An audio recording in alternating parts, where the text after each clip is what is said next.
সকাল বন্ধুরা, মিঠু সিম্পল লাইফস্টাইলে তোমাদের সবাইকে ওয়েলকাম। আশা করছি তোমরা সবাই খুব খুব ভালো আছো, আর আমিও বেশ ভালোই আছি। আরও একটা নতুন ব্লগ তোমাদের সামনে হাজির হয়ে গেলাম। আশা করছি তোমাদের ভালোই লাগবে, আর যদি ভালো লাগে তাহলে কিন্তু তোমরা আমার চ্যানেলকে সাবস্ক্রাইব করো, লাইক করো, আর কমেন্টস করে অবশ্যই জানিও কেমন লাগছে আমার ব্লগ। সকালবেলায় কিন্তু আমি মাথার মধ্যে নারকেল তেল দিয়ে দিলাম বেশি করে, কারণ আজকে আমি শ্যাম্পু করব। আর তেল দেওয়ার পর যদি মাথায় শ্যাম্পু করি তাহলে না চুলটা ভালো থাকে। এমনি আমার পাতলা চুল, খুব একটা কিন্তু ভালো নয়, তবুও চেষ্টা করি চুলটা যেন কম পড়ে। একটা বাড়িকে সুন্দর রাখার জন্য কিন্তু অনেকটা পরিশ্রম আর অনেকটা সময়ের প্রয়োজন হয়, আর এই অনেকটা সময় আর পরিশ্রম দিয়েই কিন্তু আমি আমার বাড়িকে সুন্দর করে রাখি। তো বন্ধুরা, আজ সারাদিন আমি কি করছি আমার বাড়িকে সুন্দর রাখার জন্য তোমরা কিন্তু আমার সাথেই থাকো। আগের ব্লগে তোমাদের সাথে আমি শেয়ার করেছি আমার হাজব্যান্ড যে চলে গেছে, সেদিন তো সে আর ফিরে আসলো না। তারপর কি ঘটনা ঘটলো আমার সাথে আমি সেটাই আজকে তোমাদের সাথে শেয়ার করছি। সেদিন তো আর আমার হাজব্যান্ড ফিরল না। তার পরের দিন আমি আমার হাজব্যান্ডের কাছে যেতে চাইলাম যে সে কোথায় আছে আমি যাব, কিন্তু কি মুশকিল, তার সাথে কিন্তু আমাকে দেখা করতে দেবে না। সে কোথায় আছে, সে কিন্তু এদেরই আর একটা ক্যাম্প আছে, সে সেখানে আছে। এদের যে অফিসার, হেড অফিসার, তার সাথে এর কিন্তু কথা হয়েছিল। তখন তার কাছে জানতে চেয়েছিল কি কারণে সে ছুটিটা নিয়েছিল নিজে।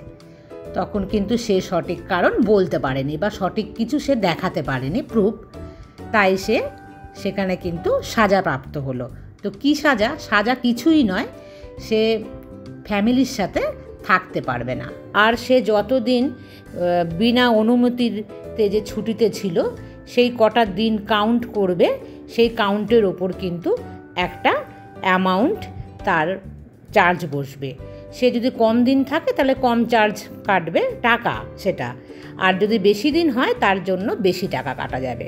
আর আমার হাজব্যান্ড বেশ 2.5 মাস মতন কিন্তু ছুটি মানে বিনা ছুটিতে ছিল।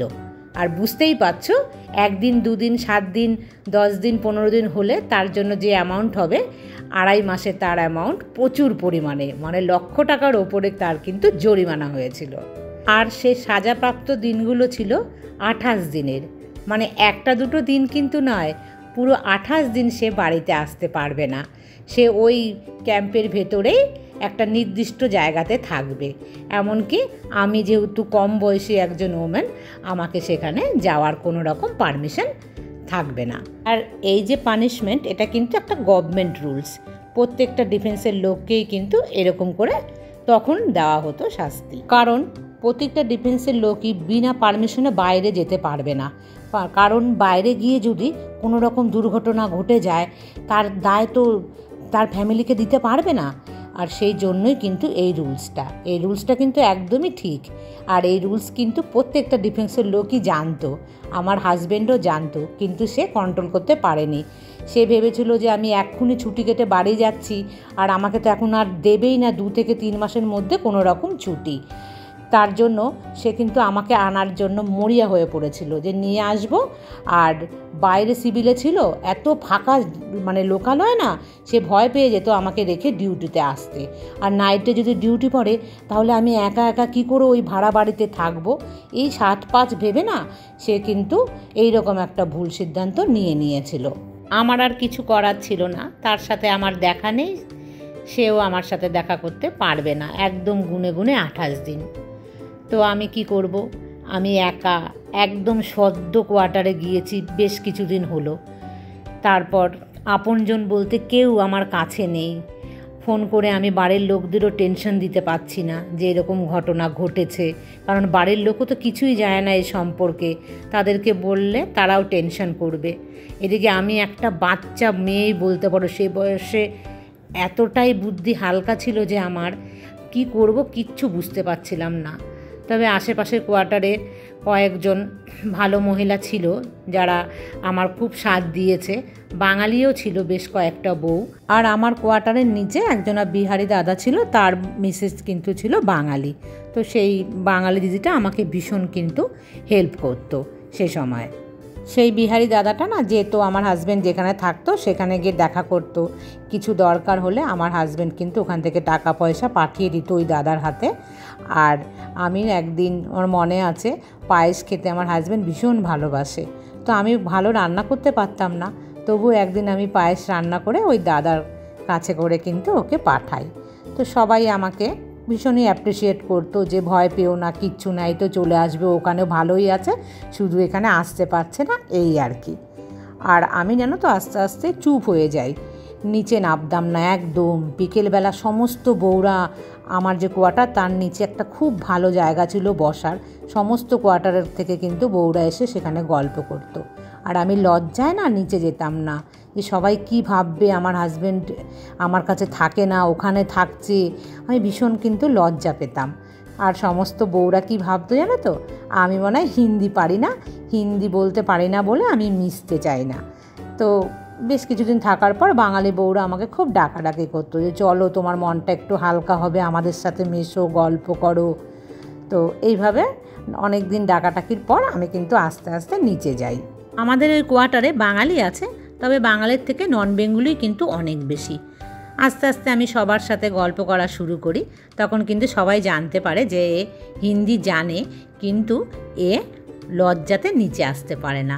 যাই হোক, সবার সাথে গল্প করতে করতে আমি কিন্তু জানতে পারি একা যে আমার হাজব্যান্ড এই ভুল কাজ করেছে তা নয়, অনেকেরই হাজব্যান্ড কিন্তু একবার নয় অনেকবার এই ভুল কাজ করে অনেকবার জরিমানা শাস্তি কিন্তু পেয়েছে।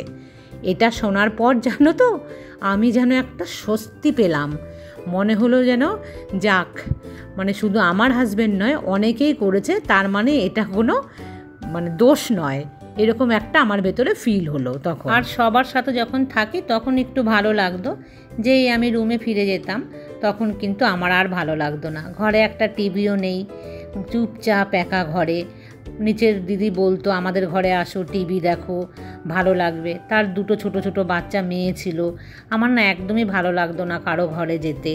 চুপচাপ নিজে না ঘরের মধ্যে শুয়ে থাকতাম বা বেলকনিতে দাঁড়িয়ে সব সময় লোক দেখতাম। বন্ধুরা, স্নান পুজো দিয়ে দেখো চলে এসেছি। একটা উচ্ছে ছিল, সেটা ভাজা করেছি, পটল ভাজা। এটা কিন্তু এক 5 মিশালি একটা সবজি করেছি। আর এই দেখে গাঁটি কচু দিয়ে আর করেছি তেলাপিয়া মাছের ঝোল। এটা কিন্তু আমার ভীষণ ভাল লাগে। তাহলে এখন লাঞ্চটা কিন্তু আমি করে নিই। আর মাথায় শ্যাম্পু করেছি, তার জন্য কিন্তু গামছা বেঁধে রেখেছি। যাই হোক বন্ধুরা, একটা দুটো দিন তো নয় যে কিভাবে দিনগুলো যাবে। 28টা দিন, আমি সেই দ্বিতীয় দিন থেকেই কাউন্টিং শুরু করেছি কবে আসবে সেই 28 দিন। আমি যেন আর পারছিলাম না। আর বুঝতেই পারছো ওই সময় এতটাই হালকা বয়স, একদম অপরিচিত একটা নতুন জায়গাতে, বাড়ির বলে কেউ নেই, মনের পরিস্থিতি কি হতে পারে তোমরা বুঝতেই পারছো। তবে কিন্তু ডিফেন্সের বউ যারা হয় এইভাবে ঘা খেতে খেতে তারা কিন্তু শিখে যায়। আর নানা রকম পরিস্থিতির শিকার হতে হতে আমরা প্রত্যেকটা মানুষই কিন্তু শিখে যাই। আমার খাওয়া দাওয়া থেকে কোনো রকম কিন্তু অসুবিধা হচ্ছিল না, কারণ ওদের সমস্ত রকম ফেসিলিটি কিন্তু ভেতরে আছে। গাড়ি থেকে শুরু করে অ্যাম্বুলেন্স, ডক্টর ট্রিটমেন্ট, কিংবা সবজির গাড়ি, দুধের গাড়ি, কোনো রকমই কিন্তু সমস্যা ছিল না। আর সমস্তই আমার কোয়ার্টারের একদম লাগোয়া ছিল।